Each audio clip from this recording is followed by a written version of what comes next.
of the dance, Xpert TV. Good evening and welcome. We're back. It's a classic thing. Every year now, I hope this can happen. It is the silly season special. We see ourselves in a bit of a special situation. This is the 20th silly season of the Lords. Quite a momentous occasion, I'm sure everyone will agree. And I'd like to extend my thanks to everyone involved. You know, that's quite a feat, particularly as we have 22 teams now. And the topic for today, we are going to be looking at some of the things that have stemmed over the league, you know, have affected managers worldwide. But before we get there, let me introduce my co-worker, my colleague, Tpol. As in most panels, it's me again. And I'm sure the audience are so glad to hear you. It always seems to come down to us two, just shooting the shit, chatting the breeze. No one wants to talk about it. Maybe it's too secretive. You know, people keep their own verses. I don't know, I think everyone has opinions in the chat. I think we're just the only ones that maybe feel strongly enough to, or I suppose have the creative urge to do these little podcasts. But I think everyone appreciates that we do them nonetheless. You know, we're going to be obviously breaking down what sort of happened, what transpired at the very end of the season. I think looking at what happened in the change reports. And obviously, sort of the moves that have been made so far. And I think we're going to do a tiny little bit at the end, sort of looking at, sort of going into the 20th season, sort of reminiscing a little bit and looking at some who's managed to attain certain privileges, maybe, and looking at the accolades. stats and kind of breaking things down a little. So it should be a good one. But yeah, how did the season finish for you, Jack? Then? Well, I came second, 36 points. You know, I won 9, drew 9. And I lost 2, but ultimately I'm more impressed with other teams rather than my efforts. I think everyone can quite agree that I was probably going to be in the top 3, and I managed to attain that. I was only first for a couple of points during the season, so I'm happy to just be there and win some money for my efforts, really. But I think I'm the old news, mate. You don't want to worry about me. I'm just going to keep kicking about for a few seasons. It's what else is going on in this league that's got my interest. So who are you referring to there? Well, the Phallus springs to mind. He's done astronomically well. Terrific. Absolutely terrific. He's won the Squires. He's come to the Lords and he's settled in for a season. Then he's kicked it into third. Like he did what Pete did last season. Just out of nowhere, got third. No one thought about it, and so it'd be just a bit better because he's done it in fewer seasons. Like 3, not 18. But some managers still wallowing in the Squires have never done it. Yeah, it's true. And he's literally just showing them all up right now. Yeah, he's followed in Simon's footsteps, and maybe even Norman's, you could argue. But he's just done one step better. It's like no longer the Padawan.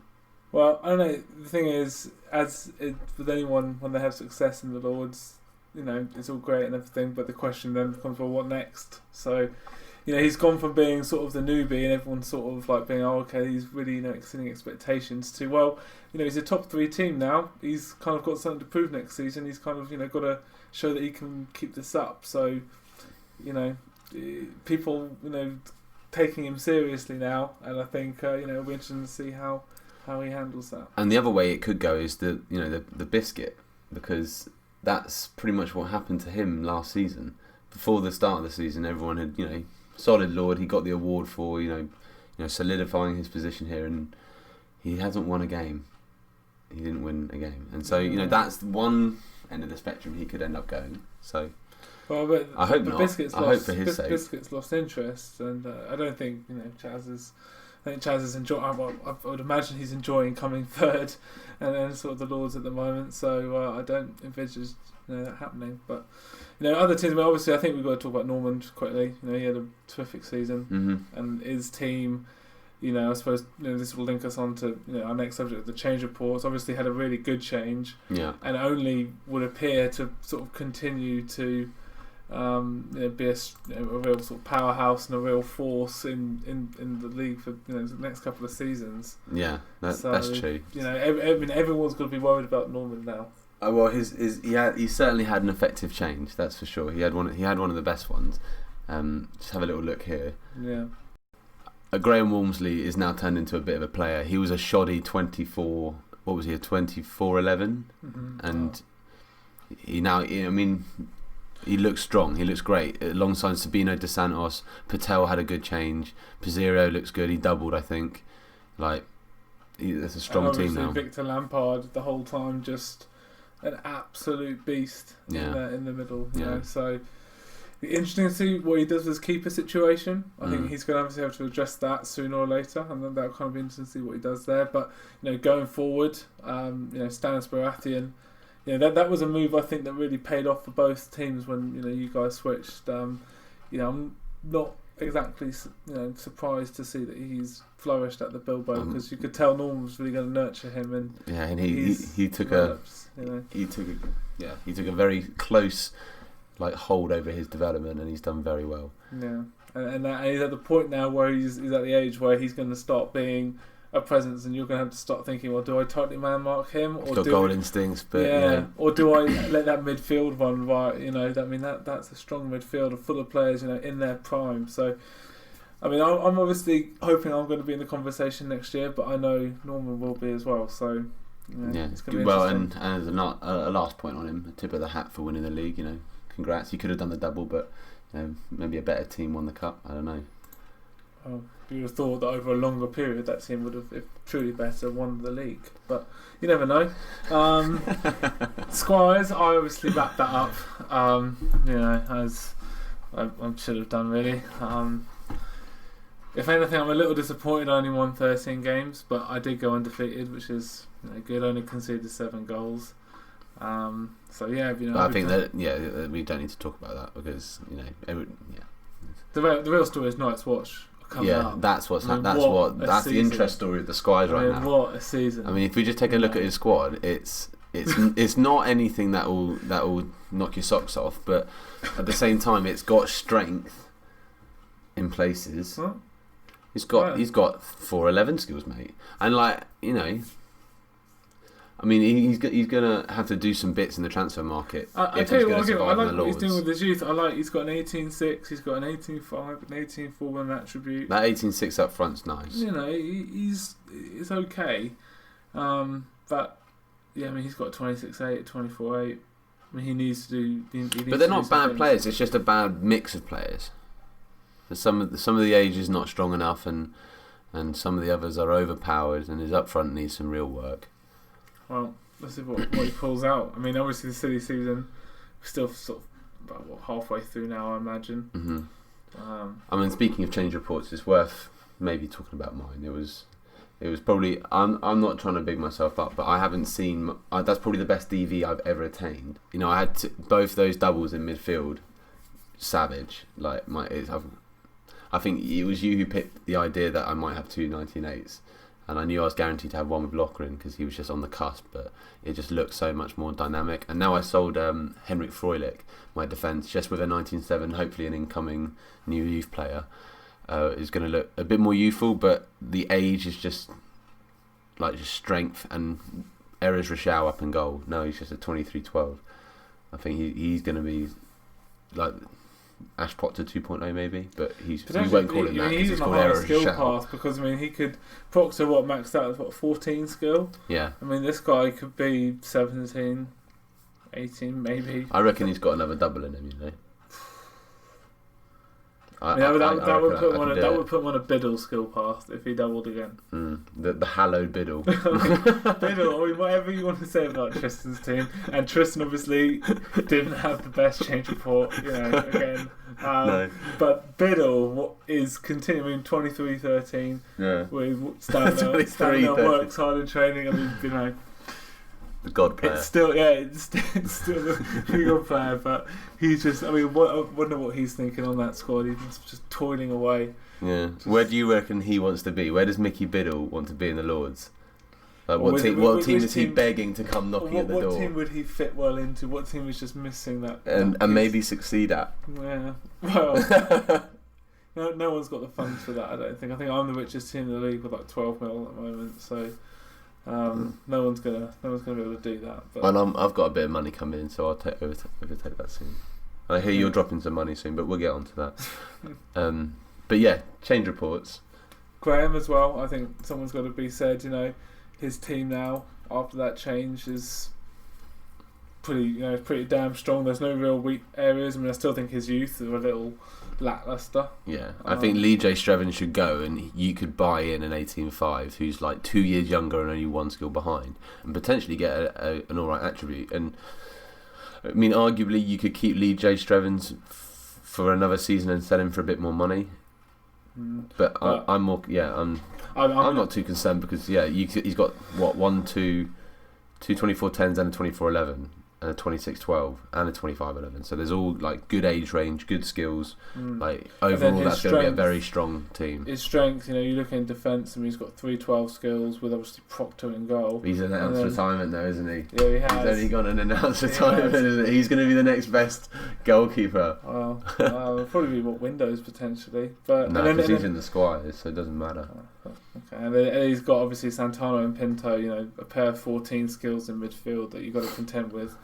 But good team. Yeah, good team. He's gonna, as I said, he'll be in the conversation as well. I think at the Lords next Would you season. see him making any moves other than maybe less? Do you see him making those youthful changes? I don't. No. Because I mean, you could arguably sell one of those 24-10s or 25-11. Yeah, if I was going to sell anyone, I'd sell the 25. 25-year-old, and I'd keep those two 24s. Yeah, you've got two options for playing. Yeah, exactly. You know what I mean? I think you do that. But at the same time, I think if he really wants to compete in the league, maybe he keeps all three. I don't know. It's up to him. It might be just worth a little a note, a mention, a little scribble about the AFC Galacticos. No. They stayed up this season. The manager's obviously gleeful. He's expressed his views. Tip of the hat to him as well. I mean, he won 8 games, which is... Lost 11, which is the second most. Yeah, he conceded 32 goals as well, which is, I think, is the second most as well. He came kicking and screaming, but he did it. Yeah, you knew he turned up to every game, didn't he? If he went down swinging. So, 8 wins. He stayed up. He came ahead of Simon, obviously, a very established Lord, and Larry, who, as ever, just finishes in customary one place above relegation. But you could argue, he's 8 points clear, but it's still just there. That's where he is. 6, but yeah. Oh, excuse me. But yeah, still just that's where he, this is his unnatural habitat, I suppose.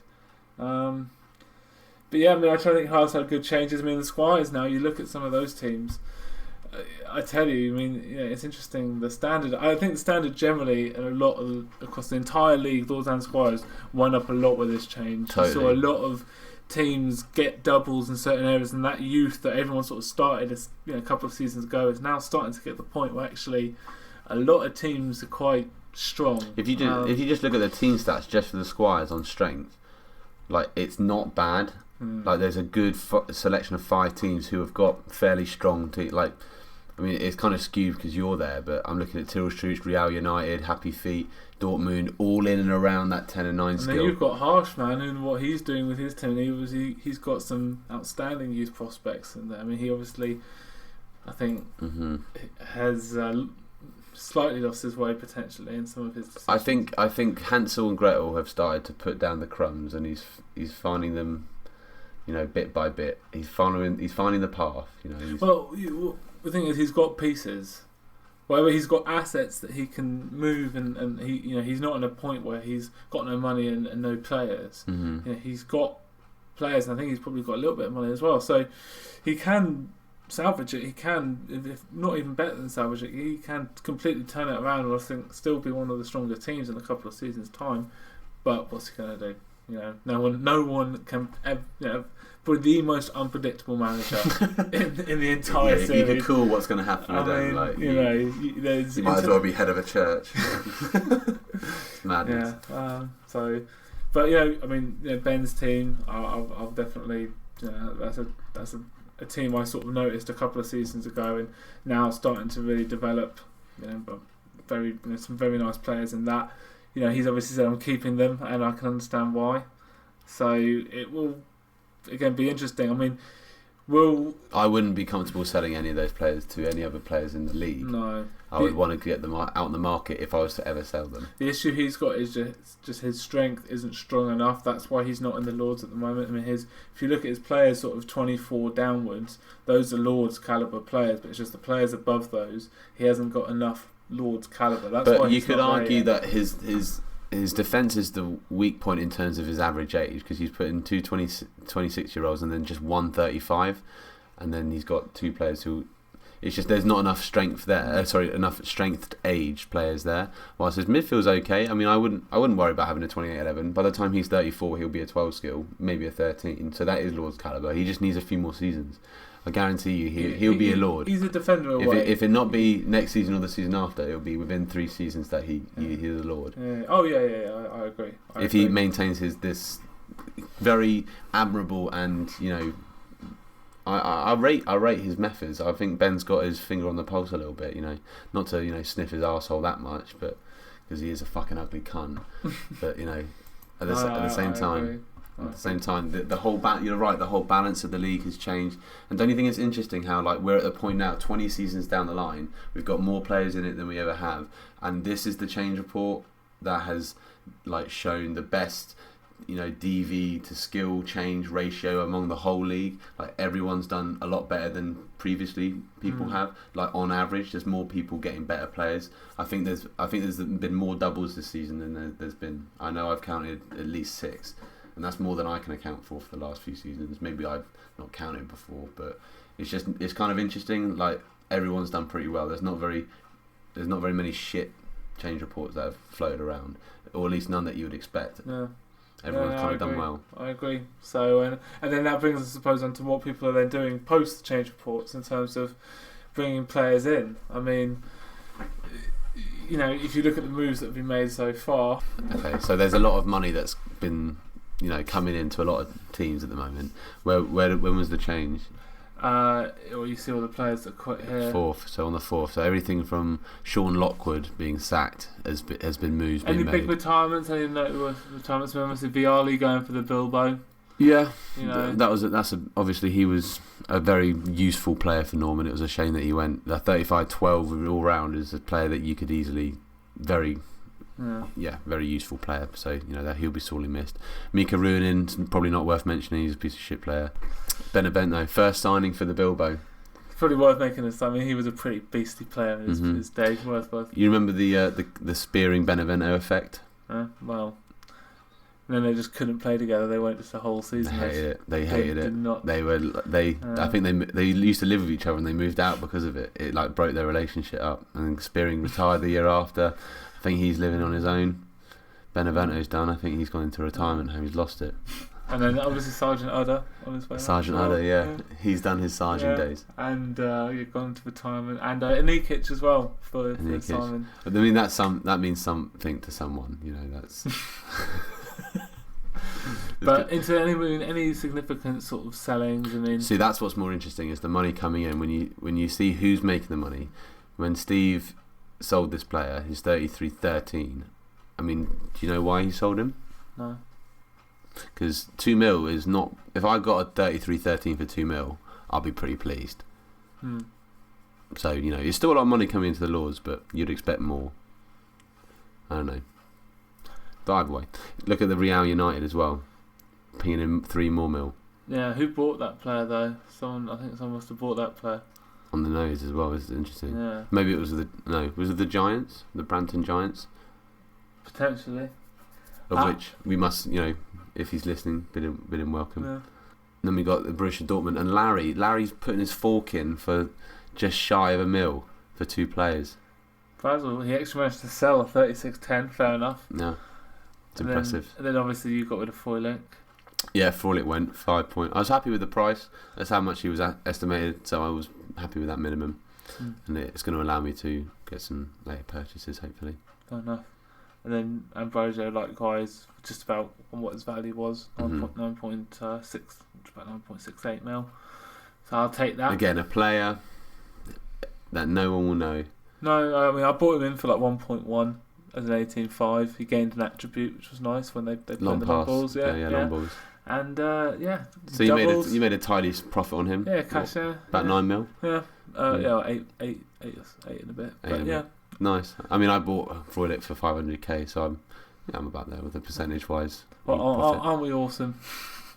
Anyway, players in though. That's always interesting. Now, yeah, because now you can really look at the kind of manager you're dealing with, because this is going to allow you to see what managers think their teams need. I think you can still go next. Is there another page? No, that's it. That's the end. Okay, so the first purchase was well. I mean, I think the Night's Watch did need a bit of strength, but to go with 3311, I don't know if that's quite cutting it. Well, I mean, for 1.1 mil, he just needs a bit more. I mean, it's fine. I think you can bring an 11 skill. But would you sign an 11 skill for 3.3? Definitely not. No, I wouldn't. Even if he's 28 and has like an extra 2 seasons out of him, it's not worth 3.3 mil. But still, maybe that was the perfect age he needed to balance his average age. 31, 32? I'm not there to talk about the Real United's methods so much as just looking at the price and just saying, okay, that's quite a lot of money. A few youth academies, obviously Larry's youth academy just continues to churn out. Yeah, they must just like fuck each other because they just keep producing. But actual products though, like all so many fucking Larrys humping, but all the Larrys are like kind of half decent. Like he keeps getting his youth through. I don't know how. Is that meant to be ironic? Like has the gods just said, let's make a bit of irony here and make all the Larrys really good? I only reference his footballing skills, not his managership. Because he had a good season. We didn't really talk about him. He came where he came, but he had an alright season. He pulled out wins against teams. But anyway, back to the transfers. And then Real United again, another 13 skill, 2 mil. And here come the youth. That's the interesting bit, sorry. Here come the youth in that middle block. Just an 18-4, 18-5, 18-4, 19-3. I guess some of these are just enabling teams to sell players, I don't know. Because that has happened. But it's just interesting to see. And then AFC Slays, that bang, bang, bang, spent just under 300k and got 3 18-4s. What do you make of that?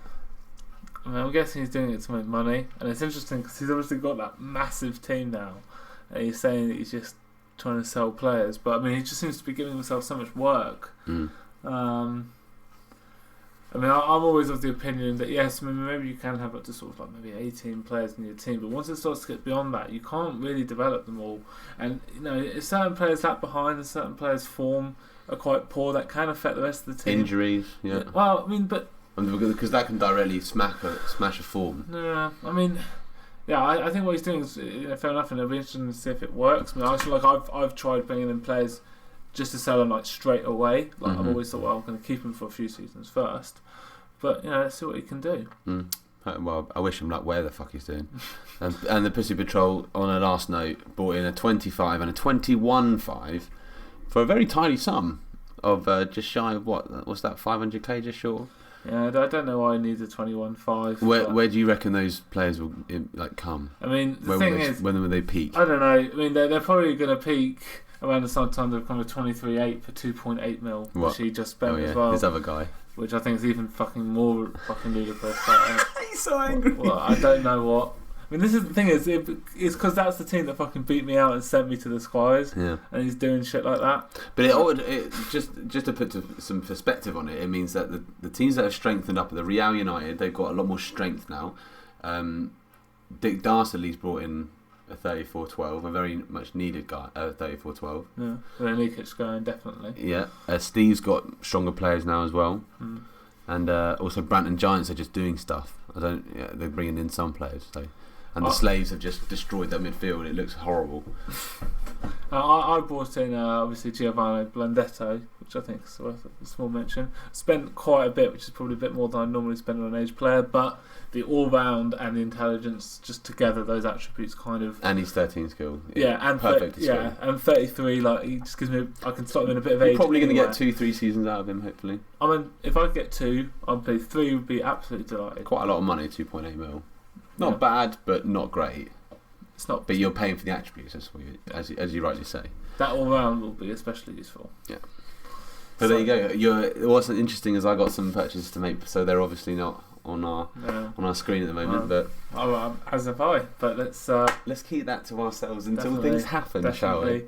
As I think, it'll be interesting to see what other moves go. I mean, I think there are some teams that look pretty set. Some teams don't need to do too much, I think, but there are other teams that clearly still got a fair bit to go. But ultimately, it's whether those teams that are competing at the highest level, you know, the people who are holding records, for example, people who are creating a bit of a stir in the data department. Can you run me through what it is we're looking at right now? Well, I thought firstly if we just take a quick look at the all-time standings, including the current season, and who's at the top by actually quite a way now. Quite a margin. Was that 50 points on the nose? I mean, he's obviously got the 14 game advantage, but. And ultimately, it's the wins, look, because I've drawn one more, but I've lost two more. And that's out of the extra, 14 games. There's only 3 that make a difference. He's conceded 2 less as well. 14 games. That is very impressive. Very telling. And obviously, Pete just behind. Bear Baps again once in that mix, just completely adrift now. But he spent a season in the squad, didn't he? Interesting to see Pusso Patrol still there.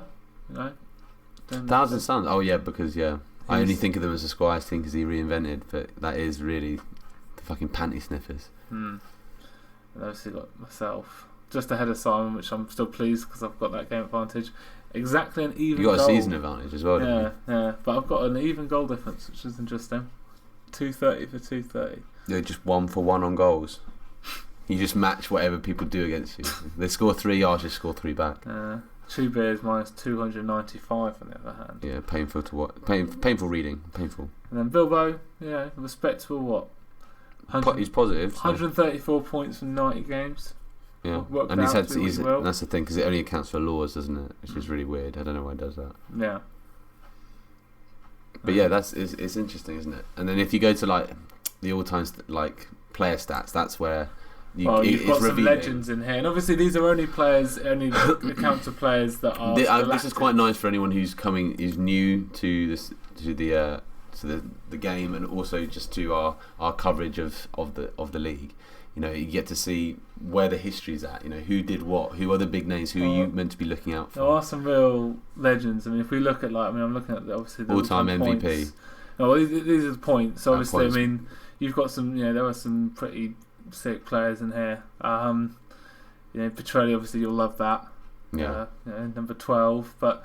You've got Santana, Coronas obviously did a lot of damage for a long time, still hanging about. Yeah, Santana and Coronas, that little. It's crazy to see. I mean, obviously Klump, he's making an appearance. Oh yeah, 77 points. He's up there. He did bits in the Lords. And Filipovic obviously had some devastating seasons in the Lords when Simon was winning those titles. That name. I don't like that name. It's a horrible name. But Nathaniel Adner.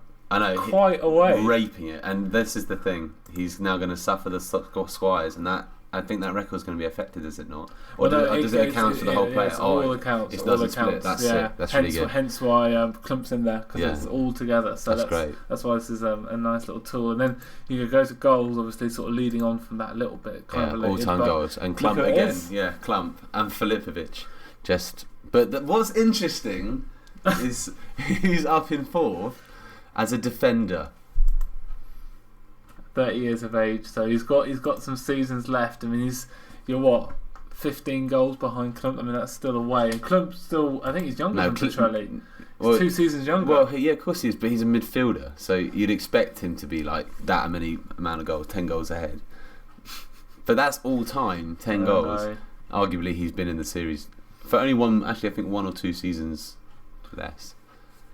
He's played plenty more seasons. Klump's been pretty devastating. I mean, 77 goals I think he scored, but that was in 132 matches he's played. So 62 goals in 132 matches. But who's the top assist maker? Let's actually look at the nitty gritty. Who's actually done the work, not just put the goal in the put the ball in the goal.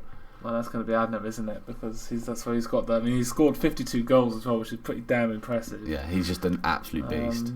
Adner. He had his day though. He's down and out now. But then obviously you've got some other Gilchrist in there, which is interesting. He's obviously a pretty formidable player now. But that just speaks of what Tristan's team used to be like. He had midfield kings. They used to do all of it. Santana obviously as well. It's the same old names, isn't it? Adam Abel flipping in there. Rengilik. Yeah, he was back in the day. Yeah. Hank Moody obviously is worth a mention up in second. People often forget about Hank Moody because other people on the team are a bit shinier. It's interesting he's got Imma Mouthers there as well. Imma Mouth! He's in the top 20 all-time assists. You just wouldn't expect that. No. But, a little interesting stat for you. Yellows. Who's the dirtiest cunt? It's Mandzukic. and classically a Pussy Patrol player. Yeah, you'd expect probably more Pussy Patrol players to be in there, but he does actually have a fair amount. He's got 4. 1, 2. Quigley, Stedman, Yeah, fucking Milharo, Nagor. Do you remember Ronaldo Nagor? Oh god. He just clatters people. And then on Reds as well. Will we see any more Pussy action? Oh, and Nagor, yeah, he's just taken so many. And Look at that. Nearly all of the Pussy Patrol squad. Edmar, Allcroft, Quigley, Wilcox, all just taking reds. Edmar. You cannot actually see any Burka players in there. Worth mentioning. So Burka players never had a straight red in the history of Lords football. And that's our form of extremism. Matches. Why does that matter? Yeah, who's played the most? But it's interesting. Again, and obviously, helps having the most matches. Actually, has anyone got to 300 games yet then? Well, Hank Moody's on his way to be the next. Dwayne Clark's out. He's retiring. People have historically. Have they? I think they have. Did they get removed? Yeah. This is only active players. That's a shame. Yeah, but you can still interesting. You can look at it in your own history, can't you? But active players, obviously Dwayne Plant, Adna. Is Moody retiring? Is Moody staying about for? He's having another go. He's going to have at least 2 more seasons. Having another punt, another kick of the ball. In my mouth as well. Obviously Paco for Fuckwit, Handjob, Proctor, Petrelli.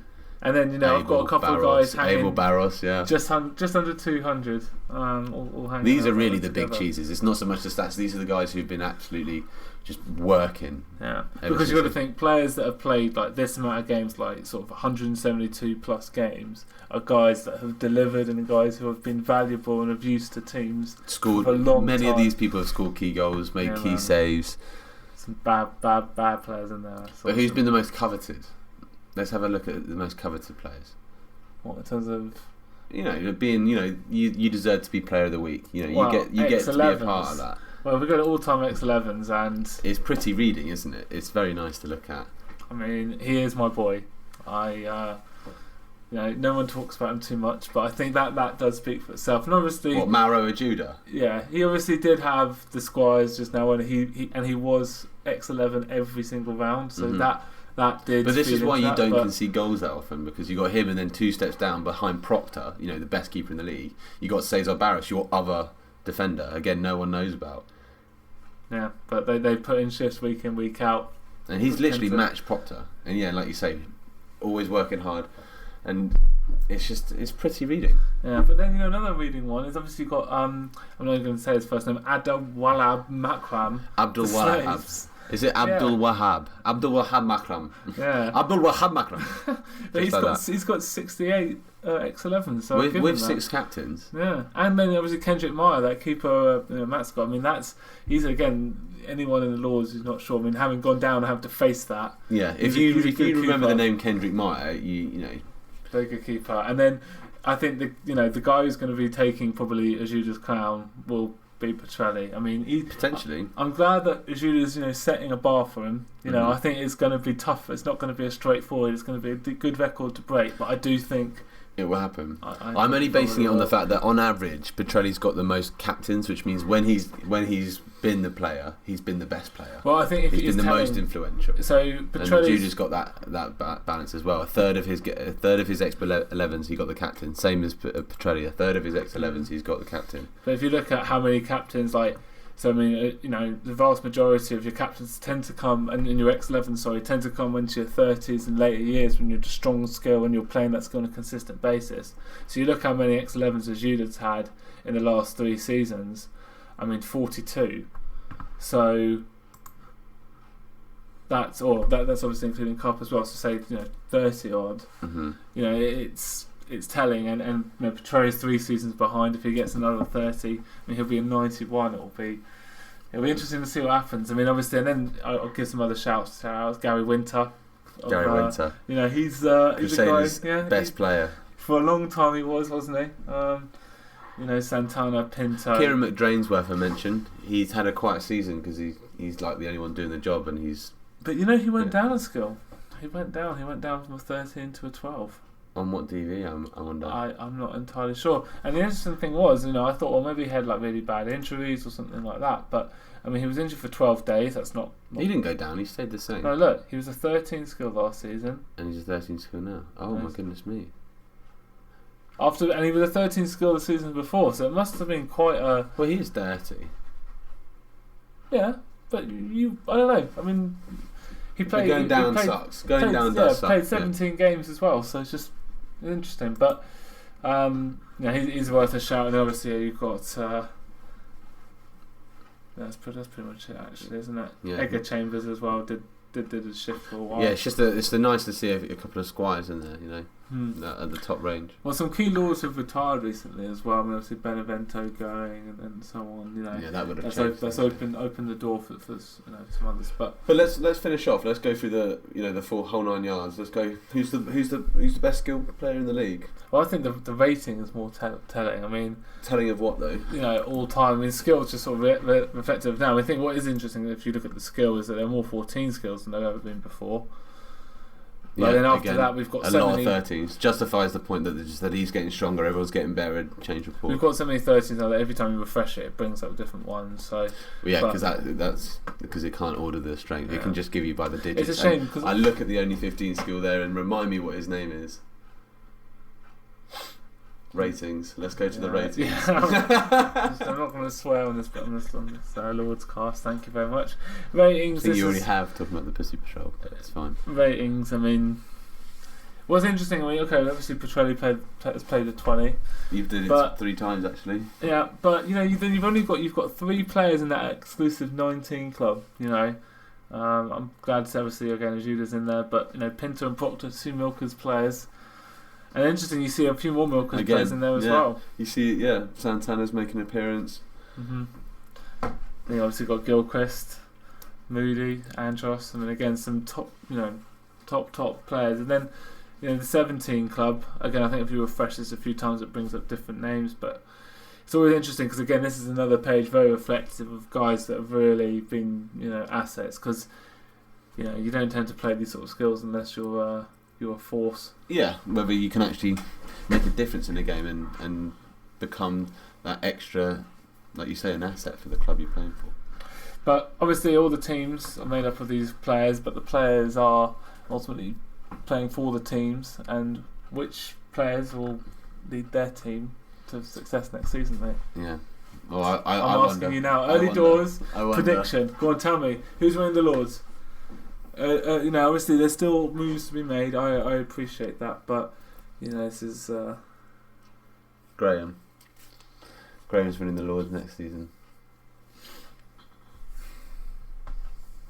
I know that's a hard thing to hear, but he's got a very good team. Yeah, I agree. I mean, I feel like I have to just back myself. Just because I have to believe it, or it won't happen. If I don't feel it's like dangerous doing that, mate. What happened last time? No, but at the same time, I think if Graham were to win it, that is probably the other team I think winning it. I mean, I do think Norman's going to be in there. Oh yeah, he's definitely got a good team. It's just on average. I'm just basing it on the average really, because I know Graham's a very good manager. He's won it times before. That if you pick Graham for it to win the league, no one can really go, what's a bad choice? Because at the end of the day, he's done it enough times. And here's the thing as well. Graham doesn't tend to go on he hasn't won consistently over doubles and things like that. But he does tend to win. He doesn't tend to go. He tends to win every couple of seasons. You know what I mean? He doesn't tend to have. He's always back droughts. for another. I'll come back next season. And he's on a couple of seasons now without a victory. He's due one. He's due a league title. Yeah. And that worries me as well. So I feel like not only are his players going to come out for it, but he's going to step his game up and he's going to want to win it this season. And that's why I say him. I mean, I'm in the position where I have to go for it because I've got key players that are retiring. But if I'm not trying to win with those players now, yeah, your hands are tied. Well, you have to win. If you don't win, I'm pretty sure everyone's gonna. I think I've got they might vomit. 2 to maybe 3 more seasons left, and then it's going to be another kind of me having to take a step back to take 2 steps forward kind of thing with my squad, I think. But what about you? I mean, you not got any hopes? At what point do you plan to challenge? Well, I've got a bid on Damien Mitchell, so I've got an 11 skill leaving 23 11 skill, so that's taking a bit of strength out, and obviously sold my 28, and I'm planning to bring in youth and not of 8 skill youth. They're going to be a bit less skill, so red, my average age is going to look good, but overall strength relatively is going to be quite low. So I'm not imagining I'm going to win the league. I might come top 3, top 4. We'll have to see, really. I'm going to just take it game by game, as I always do. I'm not going to say whether I'm going to lose it or not, or win it. I don't really know where I'll come. Probably like mid-table, maybe second. That big section between 2nd and 7th. I'm going to have that nice big wedge in there. That'll be me. That'll be my little comfort zone. And who do you think might be going down? Well, we got the Night's Watch coming up, and we got you. So, I don't like to say it, but just averagely, Pussy Patrol just got a weaker team now. They didn't have a great change, and so they're probably going to go down. And I really hope they do, because I could really do with that. Yeah, me too. And the Galacticos, another team I don't want to see go down, because he's good value, quality value to have him in the Lords. He's always trying to better himself. He's trying to improve, through his own methods, which, whether agreeable or not, I'm not here to debate. But he is someone who might go down. It might happen. Do you think that's what he might be up there in that little tussle with the Night's Watch. Because I don't want to say anything about the Night's Watch season, because Xpert seems to bless the new players coming in and gives them quality seasons to get them to get their teeth into the game, and I don't doubt that, but I'm not going to say that's actually true. And similarly, I don't really want to put a comment on his progress for next season. So he might be in that tussle just based on his strength overall, because you just never fucking know. Because Larry's in there. Dream Team in there. He's got a better team. I feel, again, it's almost like saying Graham's going to win the title. It's like saying Larry's going to be in a relegation fight. It's like it's just the same same dance every year. But as or every season. Yeah, I guess so. The same as every season, I think he's going to stay up. I don't think he'll go down. Yeah, that's why I don't want to say neither way. Neither way. So yeah, but there you go. I think that caps it off. I mean, we didn't really talk about the Dream Team too much, I suppose. We didn't talk about, I suppose, Treebeards and some of the other teams, but I think we've covered quite a lot this evening. I think that's enough. Yeah, I think we don't want to bore the people with the things we didn't want to talk about for maybe particular reasons. Yeah. So thank you very much for joining. I hope you enjoyed, and take it easy. I'm looking forward to the meal. The meal.